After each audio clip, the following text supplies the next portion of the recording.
Guys, we finally saw a game come to life in the second half. What do you think triggered that in your mind, guys?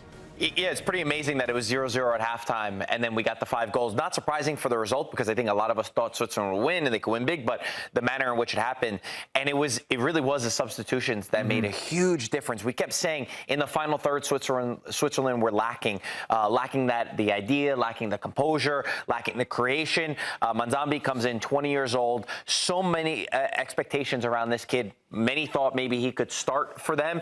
One of the biggest Swiss talents that they have, could break the transfer fee this summer, comes in and he's breaking the lines. He's starting through the middle, could go out wide, dribbling his man, creating opportunities. And then I think also Vargas, who won't get as much love as Manzambi, but man, was he good compared to the performance of Dan Ndoye, just more direct, getting the ball into the perfect areas. And this is the Switzerland we were waiting for. We were waiting for them to score goals and to finally be unlocked. And obviously, you know, the sendings off does change the swing of it. But two subs come in, both with the personality and the identity of, I'm going to impact this game. I'm going to be the one who does it. I'm going to be the one who wins. And they literally just went on with a clear identity of, right, that's my my fullback. I'm going to beat you every single time. I'm going to make something happen. And what was it, 74th minute before he comes on to 72, scores in 74. Obviously, the sending off is around the 80th minute, and then it just gets into this. Unfortunately, that's kind of. It's good that they scored the 4 goals, but it's like, you did it with 10 men. Is that what you needed? You needed that up to get it right. I feel like Switzerland could have done this from the start, but great for them and great for your 2 bets, I believe. Yes, we both had Switzerland to win and Breel Mbolo to score or assist, and Mbolo gets the assist for the second goal. But sort of on the impetus of the changes, how much do you think that reflects poorly on the players that come off, namely Dan Ndoye, who started off that left side? And do you think now Switzerland, look, sometimes it happens within tournaments where you find the answers from the middle of it. Do you think you see Manzambi and Vargas from the start of the next game? I think... I don't know. I think Ndoye has to have an end product. I think he does a lot. I think as a coach, you'd look and go, he does a lot of really good things.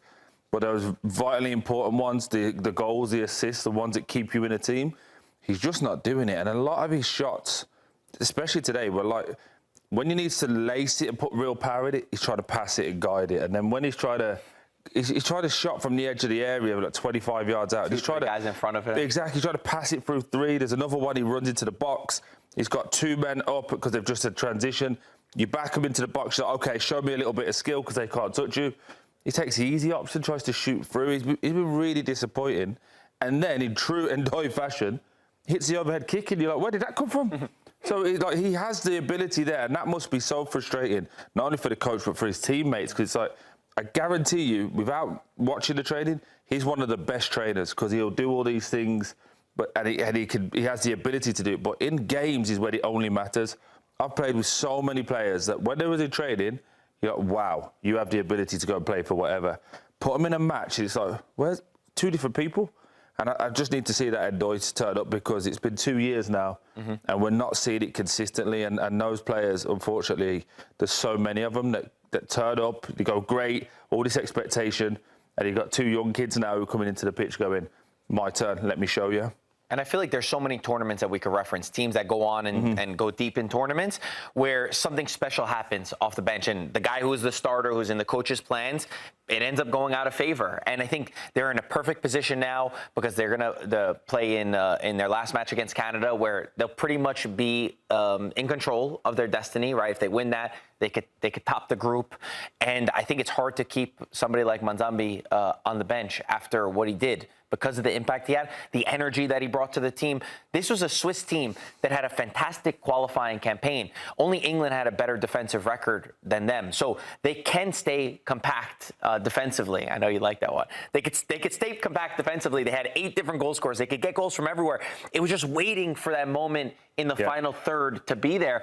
And maybe those are the 2 guys that were just needed in this match to ask the right questions for this team. Because, again, I have high expectations for this Swiss team. They had disappointed me for the first game and then the first half of this match. They have high expectations for themselves, saying that they're one of the best teams in the entire world. That's wild, though.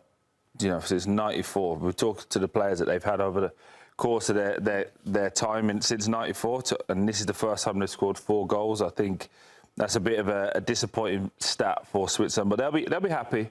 I think up to 72 minutes, they'll be going, oh, there's so much to work on. And then it just shows how quickly, from a coach's mind and how everyone will look at a game, 15 minutes of brilliance and goals. And now it's like, oh, we could be great. We could top the group. Mm-hmm.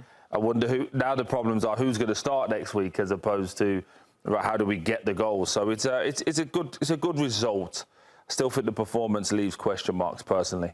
Yeah, and you wonder as well, obviously Manzambi can kind of come on and make this change from the bench, but when you're in from the start, it's a kind of a different thing. You have to bring that sort of impetus and energy from the beginning of the game. How much would Switzerland think now about winning the group as opposed to being runner-up with, Canada and Qatar still to play? Do you think that there is that idea for now, they went into this thinking that they were the best team in the group. Do you see them as the team that can go on to win it? For me, 100%. Mm-hmm. Coming into this, I had no doubts that they would top the group just because of what they've shown us in the last years. Being in big matches, being in high-pressure situations.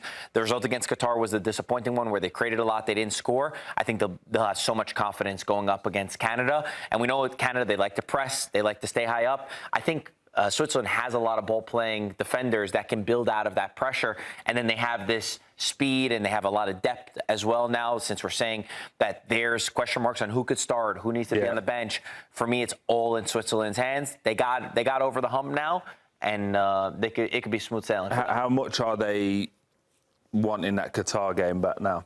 Because the likes of Granit Xhaka, obviously, he's getting to an age. Obviously, he looks after himself, but you'd much prefer to be in a position where you've got 6 points at this moment, and then looking at it, go, maybe we could rest a few, not give too much away against Canada, because Canada may have to come into that game desperate to win it just to go through, and you could be in a position of, we know we've got 6 points, we're good, let the kids play, give some rotation and rest people up. So it just shows how important it is to get the job done at every opportunity. Especially when they were so dominant in that game against Qatar. Oh. They were the better side by miles, and then they're just playing with their food, and then in the 94th minute, they give away a header, and next thing you know, you have to play a little bit more. From a Bosnia perspective, we'll get into a bit more, but when you look at their position now in the group, they have 1 game left to play against Qatar. If they win that game, they almost certainly go through. It's not maybe the way you would have drawn it up, especially with the Muharemović sending off is a big deal now for them, but still they're in the position that they would hope to be in going into that final game of the group stage. Yeah, it's still in their hands, isn't it? But been a little bit disappointed because you say it's in their hands, but what are they known for? Being defensively solid, having a lot of draws, not conceding too many goals, not making too many chances. Now you have to go into that game knowing you have to win, knowing you have to score. How do you change that? It'd be interesting when we get Asmir on a little bit later, whether he now thinks the coach has to go with the 2 younger, quicker, wider players who are a little bit more free-spirited. But also on the flip side to that, you've just lost your best centre-back. So how do you now build from the back to give these guys the platform to showcase who they are?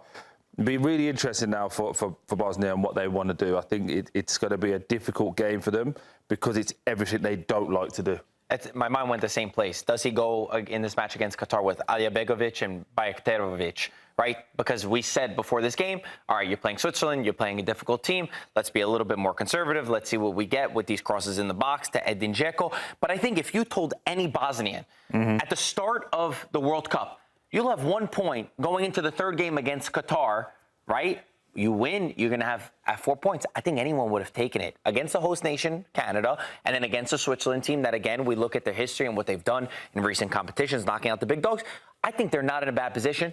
The way that they lose this game and the way that it falls apart in the 74th minute, I think leaves a bitter taste in your mouth. But it's the Muharemović, the fact that they're not going to have him. And then deeper on into the competition, where do they go from here? But I still think they'll feel very confident against you have to respect Qatar because they got the draw, but I think Bosnia has more quality than Qatar.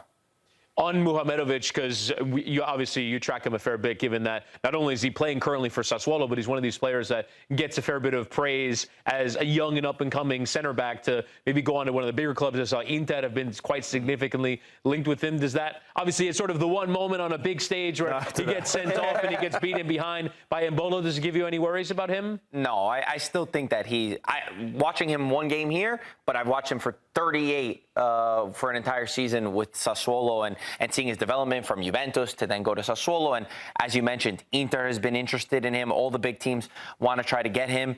He was in a bad position. He makes the tackle. He's trying to make that last ditch. I mean, even for a second, we were wondering if he might have gotten the ball or not. He's still a young defender. I don't take any drastic. Part of the development, though, is as that ball gets turned over, he's squared up. So the ball's right in front. He's here looking straight at it. And Bolo does really well and does all strikers. He pulls on the angle. He has to know that this is a big old gap. So the only tweaks, and these are little things that he'll learn as he gets obviously a little bit older, but as that comes, he needs to be half turned, ready to run that way because he has the pace. That's why if you think he's going from this straight position, face it, and he goes that way, so he's able to turn and catch up with Mbolo. If it had been on the half turn, he makes that tackle and he cleans up. I think the Italian league does suit him in terms of it never really gets too exposed, does it? The Italian game is very much tactical breakdown. We're going to play through the lines. Sassuolo will sit in like Bosnia as well. But when he got exposed there and you need to go and do it, that's where I think you struggled. If you're going to go to Inter because they're going to have a lot of the ball, they're going to be open. So if they turn the ball over, then can you defend? Also in the Champions League, you can't always sit in. So just think for his development, this might actually be a really good red card for him because he now gets to look back and watch and go, okay, what can I do better than that? But he's a talented young player, but some amateur defending at times. It will be a big miss for Bosnia Herzegovina on their final game of the group against Qatar, a game that they now must win. Today, though, against Switzerland, it was a 4-1 defeat at the hands of the Swiss side.